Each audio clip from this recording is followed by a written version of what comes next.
Sa number 2, mass vaccination sa mall ang temporaryo anay nga wala ginpatigayon subong nga adlaw.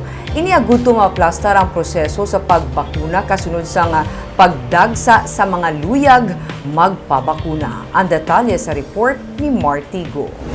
Subong kuntani ang ulihi nga adlaw sang mass vaccination sang syudad sang Bacolod sa SM City Mall para sa mga senior citizens kag may mga comorbidities.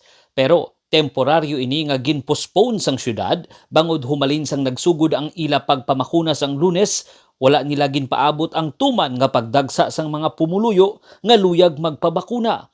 Gani para masunod ang minimum health protocols kag mangin masulhay ang pagpadalagan sang vaccination, kinahanglan nila nga bag-uhon ang ila proseso. We have to postpone, okay? Ikatungod nga, we have to review our logistics. Like, diba, hindi na lang taon naman ng bakuna. Like, overwhelming balaan sang response bala, sang mga senior citizen natin, those with comorbidities and healthcare workers.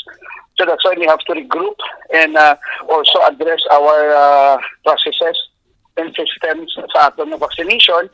Ginsabat naman ni Dr. Chris Sorongon sang Bacolod Emergency Operation Center ang pila ka mga reklamo nga nagapasulod sila sang mga persona nga wala sa priority list. Suno kay Sorongon, ginahatagan nila sang prioridad nga mabakunahan ang mga damlag pa nakaparegister kag nahatagan sang schedule.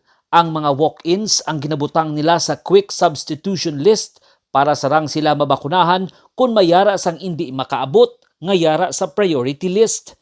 And those nga sa quick substitution list are the ones queuing at the end of the line. So kung once maabutan sila sa cut-off namon nga by lunchtime, nga tanan nga nateksan, wala pa kabalik adto ang iban, so definitely we will get from the quick substitution list. Pero kung hindi kita magbutan sa quick substitution list, ang problema naton ma-endanger ang aton na vaccine potency.